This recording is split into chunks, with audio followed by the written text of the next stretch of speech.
Tapi sayangnya teman-teman sekalian, kita kalau iman kita sudah mulai naik, misal level itu ada sekian juta level, kita baru naik level 10 saja. Begitu selesai pulang dari taklim, kita yang turunin kembali ke nol. Bahkan mungkin minus.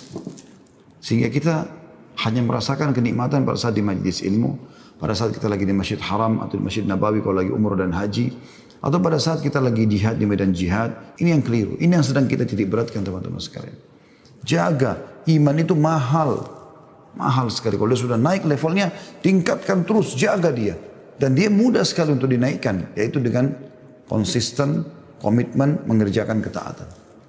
Selalu lakukan ketaatan, komitmen itu. Ada kesempatan dosa, tahan, gak mau lakukan, tutup. Akan terus naik. Dan kalau makin naik, nanti godaan-godaan syaitan yang kecil-kecil sudah gak bisa lagi tembus ke kita. Dia harus buat godaan yang besar baru bisa menembus kita. Itu pun kalau kita terus perbaharui, dia akan kewalahan. Karena kan saya sering kasih contoh teman-teman. Perumpamaan kita sama syaitan seperti orang yang sedang berlomba lari. Kalau kita tetap stuck di tempat, nggak memulai ibadah, nggak memperbaharui iman, maka syaitan di sebelah kita terus saja berusaha menjatuhkan kita. Kau nggak bisa, kau nggak mampu, kau pasti kalah, diolok-olok supaya kita tidak bisa. Tapi kalau kita mulai berlari, syaitan tidak akan bisa menggoda kita kecuali dia harus berlari minimal kecepatannya seperti kita. Itu pun dalam kondisi lari, godaan tidak akan terdengar maksimal. Biar dia teriak-teriak, biar dia caci maki, kita tetap lari. Kalau kita terus ibadah, syaitan goda apapun kayak mental nggak bisa. Kapan dia bisa? Kalau kita kendor lagi, kita berhenti. Anda coba lanjutkan sampai ke garis finish, yaitu meninggal dunia sampai mati. Terus syaitan ketinggalan jauh. Gak bisa kejar Anda. Susah menggoda Anda karena Anda terus saja komitmen salat malam, komitmen baca Quran, komitmen. Susah dia menggodanya. Iman dapat bertambah dan berkurang. Sebagaimana Rasulullah SAW telah menerangkan hal itu dalam hadis Abu Hurairah radhiyallahu anhu. Ia berkata, Rasulullah SAW bersabda, Innal imana la ya'rizu ilal madinati kama ta'rizul hayyatu ila juhriha. Sesungguhnya iman itu akan kembali ke Madinah sebagaimana kembalinya ular ke dalam lubangnya. Hadis ini riwayat Bukhari Muslim. Para ulama berkata, hadis ini merupakan keterangan bahwa iman dapat bertambah dan berkurang. Sebagian orang terkadang tidak memperdulikan bertambah dan berkurangnya iman. Padahal para sahabat Rasulullah SAW sangat besar perhatiannya pada aspek ini. Bisa bermakna juga hadis ini, salah satu cara memperbarui iman, kunjungilah kota Madinah. Karena iman kembali ke sana. Makanya kita teman-teman kalau umroh, kalau haji ke Mekah, ke Madinah, itu luar biasa. Tercas terus. Kalau perlu saya sering motivasi jemaah saya begitu. Kalau perlu setiap sebulan sekali. 3 pekan Anda di Indonesia, sepekan Anda di Saudi. Cas iman. Sujud depan Ka'bah, baca Al-Quran, sholat sunnah, duha, sholat tahajud di Masjid Haram, di Masjid Nabawi. Kunjungin kuburan Nabi SAW. Udah seminggu gak boleh diganggu. Minimal itu obat dari 3 minggu kita sibuk dengan urusan dunia. Daripada Anda membuang-buang waktu cuma rekreasi biasa sama keluarga. Umrah. Kata Nabi SAW, terus ikutkan, rutinkan umroh dan haji. Karena keduanya akan menghilangkan kesusahan hidup dan kemiskinan. Sebagaimana api menghilangkan karat dari besi. Harus kita lakukan. Perbaharui iman. Disebutkan dalam sebuah riwayat bahwasanya Umar bin Khattab berkata kepada para sahabat, marilah kita menambah dan meningkatkan iman kita. Maka mereka pun segera melakukan zikir kepada Allah Ta'ala. Umar bin Khattab setiap hari jalan. Dia lihat kalau ada orang berbuat amal saleh. Contoh pernah satu malam, beliau sudah sangat letih dari pagi sampai malam urus negara, urus masyarakat sana sini. Pas selesai sholat isya, beliau selesai salam, orang semua sudah sholat ba'diyah, udah pulang. Tinggal beberapa sahabat yang lagi duduk. Kemudian Umar bin Khattab pun datang bersama mereka lalu berkata, apa yang kalian lakukan di sini? Kenapa belum pulang? Kata mereka, kami masih menyelesaikan beberapa zikir kami dan kami mau berdoa kepada Allah. Kata Umar, kalau begitu mari kita berkumpul. Masing-masing kita memanjatkan doa kepada Allah Subhanahu wa Ta'ala untuk dirinya dan teman-temannya. Maka mulailah Umar mulai doa, teman yang lain mengaminkan, yang satu lagi berdoa. Seperti itu. Setelah selesai kata Umar, cukup sampai sini. Ya, cukup sampai sini. Udah, mereka pulang habis itu.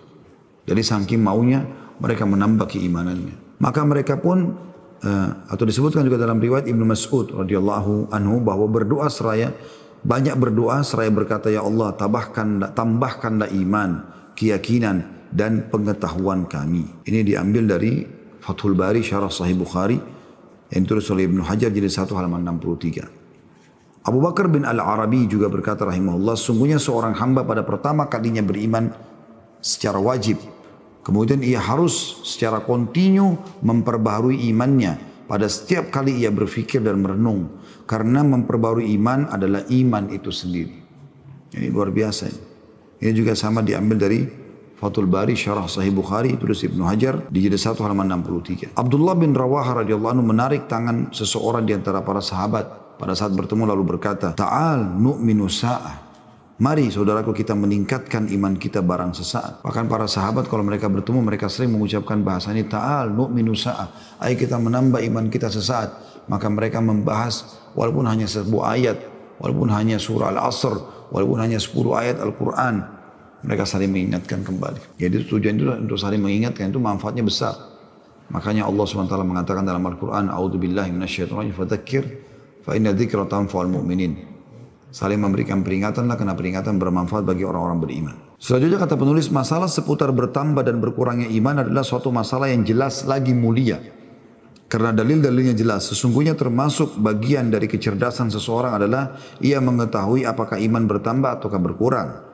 Dengan apa ia menambah imannya dan bagaimana imannya dapat berkurang. Ini adalah masalah yang banyak dilalaikan manusia, terutama oleh mereka yang konsisten atau multazimin atau yang istiqamah. Dan oleh manusia pada umumnya hingga iman di dalam hati sebagian mereka menjadi usang dan tua, tidak berdaya. Bahkan kelemahan ini terkadang mencapai pada taraf kekeringan rohani. Maka akibatnya adalah hatinya tergantung kepada kehidupan duniawi dan pada gilirannya ia lupa akan segala sesuatu yang berhubungan dengan kehidupan akhirat, baik secara lisan maupun secara praktek. Kekeringan rohani dan lemahnya iman tersebut memiliki beberapa gejala yang dapat diketahui antara lain. Pertama, melemahnya rasa khusyuk dalam beribadah, terutama dalam melaksanakan sholat. Kalau anda sudah rasakan ini, maka berarti iman anda lagi turun. Segera bertobat kepada Allah Subhanahu wa taala agar khusyuk itu muncul. Jadi walaupun kita tidak mengerti apa yang kita ucapkan, tapi rasanya apa yang kita ucapkan ini terdengar jelas oleh kuping, ya, dan terenungi dengan sangat baik dalam hati walaupun hanya ucapannya. Apalagi kalau mengerti artinya, maka diikuti dengan tangisan, ya, dengan ketundukan, kekhusyuan kepada Allah Subhanahu wa taala. Yang kedua, merasa keras hati. Keras hati ini seperti orang yang selalu saja merasa diri benar sendiri. Semua orang salah.